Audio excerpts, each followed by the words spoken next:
HSC 2025 base আমরা যে সাজেশনগুলো অলরেডি দিয়েছি সেখান থেকে তোমরা অনেকেই কিন্তু শতভাগ কমন পেয়েছো। তো আজকে আমরা তোমাদেরকে আইসিটি বিষয়ের ফাইনাল যে শর্ট সাজেশনটা সেটা আমরা এখান থেকে দেবো। আশা করছি এই প্রশ্নগুলি তোমাদেরই কিন্তু থাকবে। ওকে, আর দেরি করবো না, আমরা এখন সাজেশনে ফিরছি।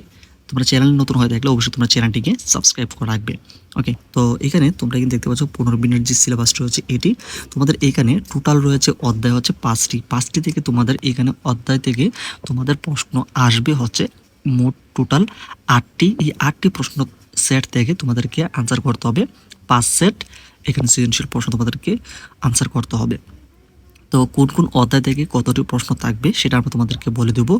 এমনকি এইখান থেকে গুরুত্বপূর্ণ যেই পার্টের যে শিরোনামটা রয়েছে, বেশ কয়েকটি গুরুত্বপূর্ণ বিষয়গুলো রয়েছে, এই বিষয়গুলো পড়লে এগুলি থেকে তোমাদের প্রশ্নগুলো থাকবে। ওকে, তো এখানে তোমরা দেখতে পাচ্ছ প্রথম অধ্যায় তোমাদের যোগাযোগ প্রযুক্তি ও বিশ্ব বাংলাদেশ, এই যে অধ্যায়টা রয়েছে এই অধ্যায় থেকে তোমাদের এই বছরের জন্য গুরুত্বপূর্ণ হচ্ছে এই দুটি, ভার্চুয়াল রিয়েলিটি এমনকি তথ্য যোগাযোগ প্রযুক্তির সাম্প্রতিক প্রভাব।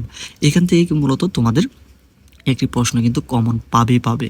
ওকে, তো তথ্য যোগাযোগ প্রযুক্তির যে সাম্প্রতিক প্রভাবের ভিতর রয়েছে কিন্তু দেখো এই সেকশনগুলো তোমাদেরকে একটু নজরে আনতে হবে, এই সেকশনগুলো তোমাদেরকে পড়তে হবে। ওকে, এটা হচ্ছে তোমাদের প্রথম অধ্যায়ের জন্য। এমনকি দ্বিতীয় যে অধ্যায় রয়েছে এখানে দেখো, দ্বিতীয় অধ্যায় হচ্ছে কমিউনিকেশন সিস্টেম ও নেটওয়ার্কিং। এইটা তোমরা এই প্রথম যে রয়েছে এইগুলি তোমরা বাদ দিবে, এইগুলি একটু কম গুরুত্বপূর্ণ রয়েছে। তবে তোমাদের জন্য দ্বিতীয় অধ্যায়ের ভিতরে রয়েছে তারবিহীন মাধ্যম। এখানে রেডিও ওয়েভ, মাইক্রোওয়েভ এমনকি ওয়্যারলেস কমিউনিকেশন, এখান থেকে প্রশ্ন কিন্তু প্রতি বছর থাকে। তো এই জন্য তারবিহীন যে মাধ্যম রয়েছে এটাও একটু ভালো করে পড়বে। এমনকি এখানে মোবাইল যোগাযোগ এই বছরের জন্য খুবই গুরুত্বপূর্ণ, এমনকি ভাইটাল একটি হচ্ছে শিরোনাম হচ্ছে পাঠের মোবাইল যোগাযোগ এমনকি কম্পিউটার নেটওয়ার্কিং। এই যে এখানে তিনটা রয়েছে, এই তিনটে অবশ্যই তোমরা একটু ভালো করে পড়বে। এগুলো থেকে তোমরা 1 থেকে 2টি প্রশ্ন কিন্তু এখান থেকে কমন পাবে, অবশ্যই এগুলো পড়বে। আর বাকি যেগুলো রয়েছে এগুলো পড়ার দরকার নেই, এগুলা একটু কম গুরুত্বপূর্ণ, তবে এমসিকিউর জন্য একটু তোমরা পড়তে পারো। তারপরে তৃতীয় অধ্যায় তোমাদের জন্য থাকতেছে যে বাইনারি সংখ্যা থেকে, এটা থেকে তোমাদের এখানে 3 থেকে 4টি প্রশ্ন কিন্তু এখান থেকে তোমাদের থাকবে, মাস্ট বি এখান থেকে 3টি প্রশ্ন অবশ্যই থাকবে। সেজন্য তোমরা সংখ্যা আবিষ্কারের যে ইতিহাসটা এটা তোমরা একটু পড়ে নেবে। ওকে, তো এখান থেকে তৃতীয় অধ্যায় থেকে তোমাদের জন্য যে গুরুত্বপূর্ণ যেই সেকশনগুলো রয়েছে আমরা দেখতে পাচ্ছি সংখ্যা পদ্ধতি, এটা তোমরা অবশ্যই ভালো করে পড়বে। এমনকি এখানে তোমাদের রূপান্তরটা একটু ভালো করে পড়তে হবে, অর্থাৎ বাইনারি যে যোগ বিয়োগ রয়েছে, চিহ্নযুক্ত সংখ্যা রয়েছে এখানে, এমনকি কোডিংটা এখানে দেখতে পাচ্ছ কোড, এই কোডগুলো ভালোভাবে তোমাদেরকে দেখতে হবে। এছাড়া এখানে বুলিয়ান, অ্যালজেব্রা ও ডিজিটাল ডিভাইস এগুলো কি তোমাদের পড়তে হবে। এখানে তোমরা দেখতে পাচ্ছ মৌলিক গেট রয়েছে, সার্বজনীন গেট রয়েছে, একটু তোমাদেরকে অবশ্যই এগুলোকে ভালো করে পড়তে হবে। এইখান থেকে মূলত তোমাদের এখানে 3টা প্রশ্ন আসবে। সেজন্য অবশ্যই এই যে আমরা দেখিয়ে দিলাম যে কয়টা এখানে সেকশন, এগুলো তোমরা অবশ্যই ভালো করে পড়বে। এখান থেকেই তোমাদের প্রশ্নগুলি করা হবে। ওকে, তারপর হচ্ছে 4 নম্বর যে অধ্যায় রয়েছে ওয়েব ডিজাইনের ধারণা, এটা একটু তোমরা খেয়াল করবে। চতুর্থ অধ্যায় থেকে তোমাদের ওয়েব ডিজাইনের যে কাঠামো, ওয়েব ডিজাইনের যে ধারণাটা সেটা তোমরা একটু করবে।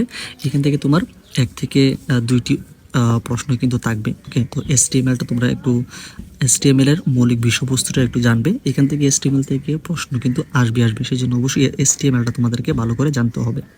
ওকে, তারপরে আমাদের সর্বশেষ অধ্যায় হচ্ছে পঞ্চম অধ্যায় থেকে তোমাদের কিন্তু 2টি প্রশ্ন অবশ্যই মাস্ট বি থাকবে। সেজন্য তোমাদেরকে এখানে পঞ্চম অধ্যায়ের যে প্রোগ্রামিং যে ভাষাটা এটা একটু ভালো করে পড়তে হবে। এখান থেকে তোমাদের যে গুরুত্বপূর্ণ যে বিষয়গুলো রয়েছে এখানে মেশিন ভাষা কি উচ্চ স্তরের ভাষাগুলো কিন্তু এখানে রয়েছে, যেগুলো তোমাদেরকে পড়তে হবে। এখান থেকে কিন্তু সি প্রোগ্রামিং অর্থাৎ C++-এর বা অরাকল, অ্যানালগ এগুলিকে তোমাদের কিন্তু জানতে হবে। এগুলি কিন্তু এই বছর প্রশ্ন আসবে। এমনকি চতুর্থ প্রজন্মের ভাষা থেকে কিন্তু প্রশ্ন আসবে। এছাড়া তোমরা কিন্তু দেখতে পাচ্ছ প্রোগ্রাম ডিজাইনের মডেল, সি প্রোগ্রামের যে ভাষাগুলো রয়েছে এই বিষয়গুলো তোমাদেরকে একটু খেয়াল করতে হবে, এমনকি একটু বুঝে শুনে পড়তে হবে। এখান থেকে কিন্তু তোমরা কমন পেয়ে যাবে, যেগুলো আমরা দাগিয়ে দিলাম। আশা করছি তোমাদের এই যে এখানে 5টি অধ্যায় থেকে টোটাল এখানে 8টি প্রশ্ন আসবে। আর যেগুলো আমরা অল্প করে আমরা বেশ কয়েকটি অধ্যায় থেকে যে বিষয়গুলো আমরা দাগিয়ে দিলাম, এই বিষয়গুলি পড়ালে এখান থেকে কিন্তু তোমরা কমন পাবে। এবার আসো তোমাদের যে MCQ যে প্রশ্নগুলো রয়েছে, MCQ প্রশ্নের জন্য তোমরা এই বইয়ে কিন্তু বাই ডিফল্টভাবে বেশ কিছু MCQ কিন্তু বইয়ে দেওয়া রয়েছে, সেই বিষয়গুলো তোমরা অবশ্যই পড়বে। এটা হচ্ছে প্রথম কাজ। দ্বিতীয়ত তোমাদের বিগত সালের MCQ কতগুলো রয়েছে সেই বিষয়গুলো তোমরা পড়বে। সেখান থেকে কিন্তু তোমরা 7 থেকে 8টি কিন্তু বিগত সাল থেকে তোমরা কমন পাবে।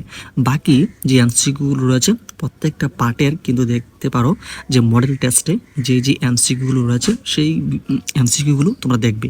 কারণ হচ্ছে আইসিটি এমন একটি বিষয় যেখানে তোমাদের এমসিকিউটা অনেক হার্ড হয়ে থাকে। সেজন্য অবশ্যই আমরা এই 3টা সেকশন আমরা তোমাদেরকে দেখালাম। প্রথম হচ্ছে বইয়ের যেই বাই ডিফল্ট তোমাদের এমসিকিউ বইয়ে থাকে, অর্থাৎ মেন বইটাতে এগুলো তোমরা দেখবে।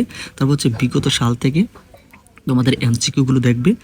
তৃতীয়ত তোমরা মডেল টেস্টে পার্ট অনুযায়ী অর্থাৎ পার্ট ওয়াইজ যে এমসিকিউগুলো রয়েছে সেগুলো দেখবে। এছাড়া যদি সুযোগ হয় পড়ার একটু সময় থাকে, সেজন্য বইয়ের প্রথম দিকে কিন্তু বেশ কিছু বর্ণনামূলক প্রশ্নগুলো থেকে থাকে, সেইগুলো তোমরা একটু পার্টের যে বিবরণ অংশে তোমরা কিন্তু সাল টাল বা বিভিন্ন বেশ কিছু ইনফরমেশন অ্যাবল তোমাদের এমসিকিউগুলো কিন্তু তোমরা দাগিয়ে পড়তে পারো।